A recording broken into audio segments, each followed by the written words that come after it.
alaihim ghairil maghdubi alaihim waladdallin. Amin amin ya rabbal alamin.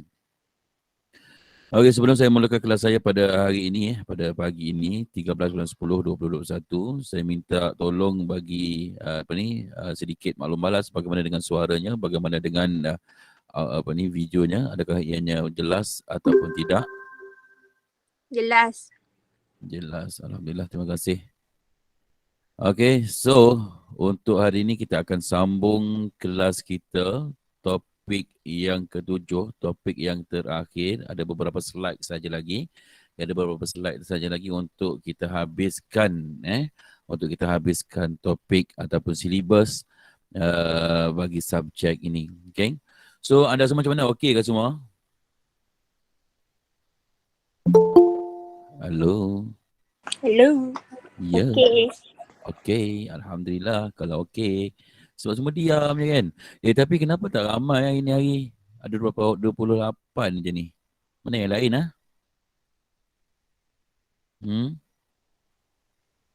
Buat panggil rakan-rakan yang lain, kenapa lah tak masuk kan? Ke masih lagi dalam mood e-keswa? Korang masih lagi dalam mood e-keswa ke? Mungkin. Kenapa? Macam mana mungkin tu? Seronok tak e-keswa? Ronok. Boleh dapat sijil. Kumpul sijil lah banyak program-program kan. Program-program yang you sertai. And then dapat pula sijil elektronik pula kan. Okey lah, boleh pakai kan. Okey, so kita akan mulakan kelas kita pada pagi ini. Kita akan masuk kepada subtopik faedah menggunakan barang permainan dan ABM yang dihasilkan sendiri oleh kanak-kanak dan pengasuh. Okey, ianya terdapat 8 faedah 8 faedah sekiranya kita menggunakan permainan ataupun alat bantu mengajar yang dibuat sendiri. Okey, antaranya ialah faedah yang pertama dapat meningkatkan kemahiran pemikiran kreatif dan kritis. Yang kedua dapat mengetahui hak milik sendiri. Yang ketiga, rasa terhibur dan tidak bosan bagi kanak-kanak dan juga pengasuh. Yang keempat, memperolehi kepuasan dari hasil ciptaan sendiri. Yang kelima, dapat membentuk kepribadian yang positif bagi kanak-kanak. Dan seterusnya yang keenam, dapat meningkatkan keyakinan diri kepada anak-anak atau kanak-kanak. Yang ketujuh, memperolehi kemahiran dalam menyelesaikan masalah. Dan yang terakhir, yang ke-8, dapat memperolehi kemahiran fizikal. Inilah 8 faedah sekiranya kita menggunakan alat ataupun menghasilkan alat permainan buatan sendiri. Okay, right. Kita tengok satu persatu. Kita tengok satu persatu. Kejap. Okay, kita tengok satu persatu. Okay. Meningkatkan kemahiran pemikiran kreatif dan kritis. Okay, di mana kanak-kanak ini berpeluang menggunakan kreativiti masing-masing semasa menghasilkan alat permainan selain bermain mengikut minat dan cara mereka sendiri. Maksudnya bila kita buat alat bantu mengajar ataupun alat permainan, maksudnya bila mereka dapat mencipta alat permainan mereka sendiri, secara tak langsung kita dapat meningkatkan daya kreativiti mereka. Daya pemikiran mereka, daya pemikiran kreativiti daripada mereka untuk mencipta atau menghasilkan alat permainan. Dan selain daripada itu, ianya juga dapat meningkatkan dari segi minat mereka dan juga cara mereka untuk mereka berfikir. Itu sebenarnya kenapa kita perlu menghasilkan alat permainan. Maksudnya mereka perlu mencipta alat permainan mereka sendiri. Maksud kita boleh tingkatkan daya pemikiran mereka, daya kreativiti mereka. Sebab kanak-kanak ni dia macam-macam pemikiran mereka tau. Pemikiran mereka ni kadang-kadang kita rasa macam dia boleh fikir macam ni lah. Kreativiti mereka itulah yang perlu kita pupuk untuk mereka ketengahkan. Okay? Itu yang pertama. Yang kedua, mengetahui hak milik sendiri. Okay, apa maksud mengetahui hak milik sendiri? Okay, kanak-kanak akan lebih bertanggungjawab terhadap alat permainan yang dibuat sendiri. Ini kerana ianya merupakan hasil ciptaan mereka. Maksudnya di sini, okay, dengan kaedah menghasilkan ABM oleh kanak-kanak, secara tak langsung kita boleh melatih, kita boleh melatih kanak-kanak itu bertanggungjawab terhadap barangan mereka, sebab mereka akan rasa sayang, mereka akan rasa hasil mereka ni perlu dijaga. Bila mereka rasa hasil permainan mereka tadi perlu dijaga, secara tak langsung kita boleh mendidik mereka untuk mereka merasai ataupun merasakan itu merupakan hak milik mereka yang mana mereka perlu bertanggungjawab terhadap barangan yang dicipta oleh mereka sendiri. Maksudnya mereka akan lebih rasa sayang. Bila rasa sayang itulah yang boleh kita pupuk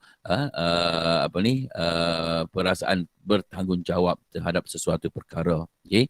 Kalau kita tak buat macam tu, mereka akan ambil sambil lewa je. Mereka tak jaga pun. Kenapa mereka tak jaga? Because of, contoh yang saya kata, alat tu memang permainan tu dah ada. Dia sayang tapi tak sama dengan dia sayang yang dia hasilkan sendiri. Maksudnya dia akan lebih sayang, lebih bertanggungjawab terhadap barangan yang mereka cipta sendiri, sebab dia tahu susah nak buat benda tu kan. Bila susah, itulah yang menyebabkan mereka akan rasa sayang terhadap hasil ciptaan mereka. Okay, itu yang kedua. Ada apa nak tanya, jangan diam kan. Jangan diam je. Kalau nak tanya. Sebab kita sekarang ni, kelas kita ni adalah kelas two-way communication. Maksudnya saya memberitahu, memberi penerangan, and then anda boleh mencelah untuk bertanya ataupun mungkin ada pendapat-pendapat daripada anda untuk diketengahkan. Jangan diam saja. Okay? Sebab kita dah masuk minggu ke-12 sekarang ni. Okay? Bila dah masuk minggu ke-12, sepatutnya anda sudah, orang kata apa, sudah selesa dengan, di dalam kelas. Jangan malu-malulah. Jangan malu. Right. Yang ketiga, rasa terhibur dan tidak bosan. Di mana kanak-kanak secara semula jadi meminati sesuatu yang mencabar minda mereka. Proses penyediaan alat permainan akan memberi peluang kepada mereka untuk mencuba pelbagai bahan dan cara. Maksudnya di sini, bila kita menghasilkan alat bantu mengajar ataupun alat permainan dengan sendiri oleh kanak-kanak, secara tak langsung kanak-kanak ni dia akan meminati perkara tersebut. Because of, kita tahu kanak-kanak ni dia suka benda yang mencabar tau. Sebab mereka nak tahu apa akan jadi kalau buat macam tu. Itu normal sebagai seorang kanak-kanak. So dengan adanya keadaan begini, secara tak langsung kita boleh memberi pendedahan kepada kanak-kanak, untuk mereka mencuba sesuatu perkara dalam pelbagai cara, dalam pelbagai bentuk. Secara tak langsung ianya boleh melatih kepada mereka untuk lebih mengetahui tentang sesuatu perkara. Maksudnya kita guide dia lah. Kita guide dia, walaupun dia ni memang kita tahu dia suka, kanak-kanak ni dia suka benda-benda mencabar, dia suka benda-benda yang tak tahu apa akan jadi, tak tahu apa akibat dia. So dengan ada keadaan begini, secara langsung kita boleh jadi panduan kepada mereka, guide mereka untuk mengetengahkan dia punya pengetahuan. Itu yang ketiga. Yang keempat, faedah menggunakan barang permainan dan alat bantu mengajar yang dihasilkan sendiri oleh kanak-kanak dan juga pengasuh dapat memperolehi kemahiran fizikal. Di mana melalui pelbagai aktiviti yang dibuat, kanak-kanak akan dapat meningkatkan kemahiran psikomotor mereka, sama ada psikomotor kasar ataupun psikomotor halus. Maksudnya bila kita buat satu benda tu, kita hasilkan dengan sendiri, secara tak langsung kita boleh latih mereka. Sebagai contoh, penggunaan gunting. So kita boleh latihlah psikomotor mereka. Itu yang keempat. Yang kelima, memperolehi kepuasan dari hasil ciptaan. Okay, di mana apabila kanak-kanak dapat mencipta sesuatu, okay, mereka akan berasa sangat bangga dan ingin berkongsi hasil ciptaan mereka dengan kesemua orang, terutama dengan ibu bapa serta dengan rakan-rakan. Dia sebenarnya ada kaitan dengan yang kedua tadi, memiliki hak milik sendiri. Okay.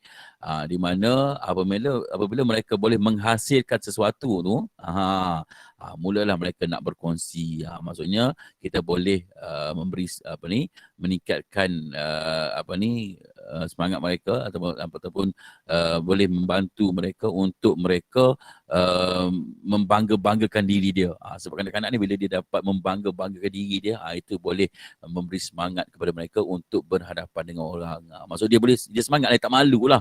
Kita boleh meningkatkan semangat mereka tersebut lah. Okay. Dan yang keenam memperolehi kemahiran dalam menyelesaikan masalah. Dari penghasilan hasil ciptaan, kanak-kanak dapat belajar untuk menyelesaikan sesuatu masalah. Contohnya menggunakan pelbagai cara untuk menghasilkan kereta dari kotak dan sebagainya lah. Maksudnya kita boleh meningkatkan kemahiran mereka bagi menyelesaikan sesuatu masalah. Maksudnya kita boleh bukakan fikiran mereka ataupun minda mereka, okay, untuk mereka untuk mereka menyelesaikan masalah-masalah yang mungkin mereka perlu hadapi. Sebagai contoh, kalau nak buat satu ciptaan, dia nak cipta kereta contoh melalui kotak. So kita boleh tingkatkan dia punya kemahiran untuk menyelesaikan masalah. Bagaimana untuk menghasilkan kereta sebagai contoh. Ataupun bagaimana untuk mencipta sesuatu benda. Contoh menggunakan Lego dan sebagainya. Secara tak langsung ianya boleh meningkatkan kemahiran dalam menyelesaikan masalah. Alright. Dan yang seterusnya, yang ketujuh, dapat meningkatkan keyakinan diri. Okay. Kanak-kanak akan lebih yakin dalam mencipta lebih banyak alat permainan. Maksudnya bila dah sekali kita buat, okay, mereka dapat selesaikan, secara tak langsung mereka akan lebih semangat untuk melaksanakan aktiviti yang lain. So bila dah semangat, itulah boleh kita tingkatkan keyakinan diri mereka. Maksudnya mereka yakin, aku dah buat dah. Sebelum ni aku dah boleh buat kereta. Lepas ni aku nak buat roket pula. So aku boleh buat. Maksudnya dia yakin because of dia dah berjaya untuk buat sesuatu perkara yang terdahulu. Okay.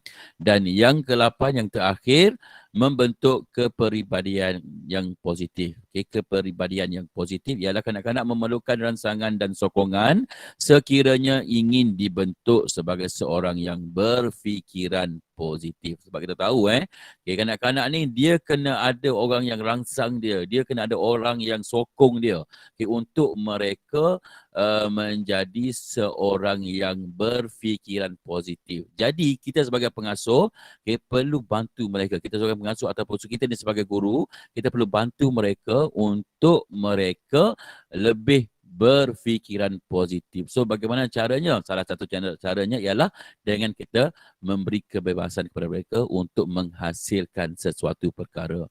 Sebagai contoh, menghasilkan alat permainan. Maksudnya bila kita beri keyakinan pada mereka, kita bagi penendahan pada mereka, kita bagi peluang pada mereka, secara tak langsung mereka akan mempunyai fikiran yang positif. Itulah 8 faedah, okay, menggunakan barang permainan dan alat atau mengajar yang dihasilkan sendiri oleh kanak-kanak ataupun oleh pengasuh. Okay.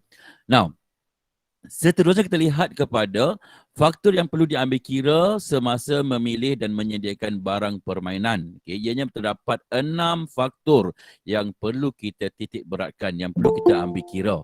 Okay, yang pertama, kita perlu melihat kepada bahan yang kita pilih. Maksudnya bahan yang kita pilih itu yang selamat dan tidak rosak, tidak mudah rosak. Maksudnya bila kita nak buat sesuatu alat bantu mengajar ataupun kita nak menghasilkan alat bantu mengajar, okay, perkara yang perlu kita titik beratkan, faktor-faktor yang perlu kita ambil kira ialah yang pertama, bahan yang kita pilih. Maksudnya bahan yang kita pilih itu mestilah bahan yang selamat digunakan oleh kanak-kanak. Kita tak nak bila kita pilih bahan tu dan bahan tu ada yang boleh menyebabkan yang menyebabkan pelajar ni tidak selamat. Itu menyebabkan pelajar itu contoh melakukan kecederaan ke dan sebagainya, itu yang perlu kita elakkan. Maksud bahan tu adalah bahan yang selamat dan tidak mudah rosak. Kenapa tidak mudah rosak? Sebab kita tahu kanak-kanak ni dia kasar orangnya. Walaupun nampak kecil, dia orang ni memang kasar. Mereka kalau nak baling, dia orang baling je. Nak baling ke, dia nak sepak ke apa ke, itu mereka punya cara. Sebab itulah adalah kanak-kanak. So, kita kena pilih bahan yang selamat dan tidak mudah rosak. Okay, itu yang pertama. Okay, faktor yang kedua yang perlu kita titik beratkan ialah saiz dan yang bersesuaian dengan umur. Maksudnya kita buat pemilihan alat bantu mengajar tu, okay, atau sebagai contoh permainan ataupun sebagainya, ataupun kursi meja dan sebagainya, kita perlu pilih mengikut saiz yang bersesuaian dengan umur mereka. Jangan kita pilih yang besar untuk kita, janganlah, sebab mereka ni bersaiz kecil. Mereka ni tak sama dengan kita. Dia punya ketinggian pun tak sama dengan kita kan. So kita perlu pilih yang bersesuaian, saiz yang bersesuaian. Okay. Dan yang ketiga, jumlah kanak-kanak yang terlibat. Maksudnya kita kena pastikan jumlah kanak-kanak yang terlibat tu berapa orang dan mestilah ianya mencukupi dengan alat bantu mengajar yang kita sediakan. Tak boleh orang kata apa, jumlah tu berkurangan daripada jumlah pelajar, tak boleh. Sebab ini boleh menyebabkan kanak-kanak ni akan bergaduh sama sendiri. Bila bergaduh sama sendiri, dia akan jadi stres. Bila jadi stres, itu menyebabkan proses pembelajaran akan terganggu. Okay? Yang keempat, jenis aktiviti yang dijalankan. Perlu kita ambil kira aktiviti yang kita jalankan tersebut. Adakah ianya bersesuaian dengan had umur dan sebagainya, ataupun dari segi perkembangan kanak-kanak dan sebagainya. Perlu kita ambil kira, perlu kita lihat. Okay? Dan yang kelima, tujuan ataupun objektif aktiviti yang dijalankan. Maksudnya tadi jenis aktiviti. Yang kelima ni kita lihat kepada tujuan dia ataupun objektif aktiviti yang kita jalankan. Okay, apakah dia punya tujuan? Apakah objektifnya? Maksudnya adakah ianya maksudnya tujuan tersebut mestilah synchronize dengan aktiviti yang kita jalankan. Okay? Dan yang terakhir, yang keenam, disimpan di tempat yang bersih dan selamat. Maksudnya ABM kita tu, alat permainan yang kita buat tu, okay, perlulah disimpan di tempat yang bersih dan selamat, supaya tidak berlaku sebarang permasalahan kepada pelajar. Sebab kanak-kanak ni imunisi dia tak sama dengan kita, dia lagi rendah. Okay. So kalau berlakunya apa-apa, contoh misalnya kata bahan yang kita guna tu tak bersih, ada kekotoran, adanya kuman, itu menyebabkan kanak-kanak akan terdedah kepada penyakit. Okay, right. Seterusnya kita lihat kepada untuk menyediakan barang permainan dari bahan kita semula dan kos rendah, kita perlu melihat beberapa perkara sebelum kita memilih bahan-bahan tersebut untuk dijadikan alat bantu mengajar. Okay. Antara perkara-perkara yang perlu kita titik beratkan ialah yang pertama, ciri-ciri barang permainan. Maksudnya apakah ciri-ciri barang permainan yang kita hendak hasilkan. Okay. Dan yang kedua, sumbangan pembelajaran. Okay. Apakah sumbangan pembelajaran, okay, barang yang kita hasilkan tersebut. Okay. Maksudnya apa sumbangan dia? Untuk apa kita buat? Okay. Dan yang ketiga, faedah bermain. Apakah faedah yang kita dapat daripada alat yang kita hasilkan? Okay. Dan yang keempat, keselamatan barang permainan tersebut. Okay. Dan yang terakhir, penyediaan barang permainan dari bahan kita semula perlu diambil kira pelbagai sudut lah. Dari segi kebersihan, dari segi keselamatan dan sebagainya. Okay. Ini adalah contoh-contoh alat permainan yang dibuat daripada bahan-bahan kita semula. Contoh macam botol. Botol kita boleh buat macam bowling kan, pin bowling. Puppet. Ni, puppet ada tak siapa-siapa dalam kelas ni menjadi pemenang untuk pertandingan semalam? Puppet. Ada ke? Ke semasa berapa Ni tahu tak? Alamak, diam. Sudah. Semua diam. Ada orang ke? Ada. Habis tu kenapa diam? Kesian saya. Tak tahu siapa menang. Tak tahu siapa menang. Grup ni tak ada buat kot. apalah. Kita ni daripada minggu pertama sampailah minggu ke-12 kan. Tak kenal orangnya siapa. And then dalam kelas pun semua diam. Bila lah harap-harap bulan 11 nanti boleh masuk balik, boleh lah jumpa korang dekat dalam kelas Okay. Right, now itulah dia untuk topik yang ketujuh. Ada apa nak tanya ke untuk topik yang ketujuh ni?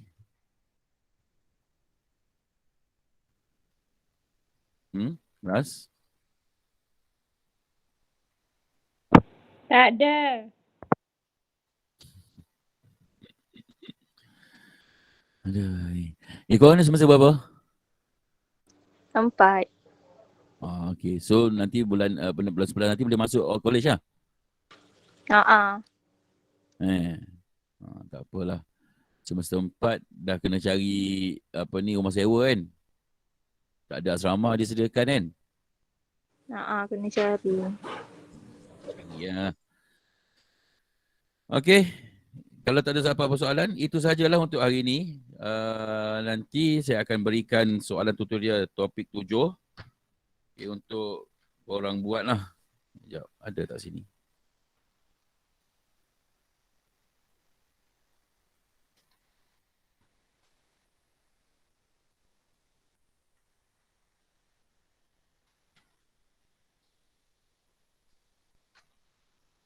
Okay, nanti saya scan soalan tutorial.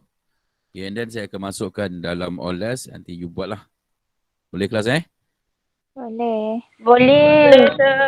Okay, because of next week kelas you, kelas anda pada minggu hadapan saya akan bagi tugasan. Okay, saya akan bagi tugasan lah, masuk latihan, lebih kurang macam latihan lah. Okay. Because of next week saya tak boleh nak buat kelas secara atas talian, maksudnya secara selari. Okay, kerana saya kena pergi KL minggu depan. Ada recording untuk convocation. So saya akan bagi saya akan bagi latihan untuk kalian buat semasa di dalam kelas saya. Okay, dan untuk makluman juga kepada anda berkenaan dengan assignment, assignment minta tolong hantar sebelum minggu depan. Minggu depan adalah hari terakhir, minggu terakhir untuk anda buat penghantaran tugasan 2, iaitu pembentangan untuk model tadika. Okay.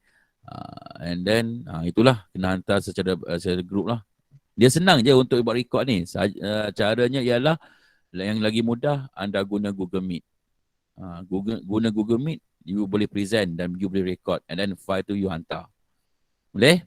Hantar dekat group Telegram. Okay. Ada apa nak tanya ke? Sebab saya nak scan soalan ni, and then you buat dan terus hantar hari ni. Kelas? Sir, kan Ya. kalau macam grup saya, kita orang macam dekat-dekat. So macam kita orang bahagilah, satu bahagian tu ada 2 orang, ada 3 orang. So present je lah, kalau tunjuk je lah model tu, present ke boleh present sekali, duduk sekali, maksudnya tunjuk satu gambar dan kita orang present ke tak boleh? Duduk dekat-dekat macam mana tu? Maksudnya rumah dekat-dekat lah. Oh, rumah satu taman je. Okey, tak apalah kalau macam tu you record you ambil guna kamera lah. Guna kamera and then you record depan kamera lah, and then you record lah. Boleh lah macam tu. Permudahkan. Okay, thank you sir. Jangan susah-susahkan. Kalau susah-susah ni masalah agak. Okay, selagi boleh mudah, permudahkan. Cuma you kena buat, you kena hantar seperti mana apa yang saya nak. Kaedah macam mana you buat, itu terpulang kepada anda. Kena ada slide ke sir? Yes, betul. Memang kena ada slide lah. Slide kena ada lah. Okay? Ada apa nak tanya lagi?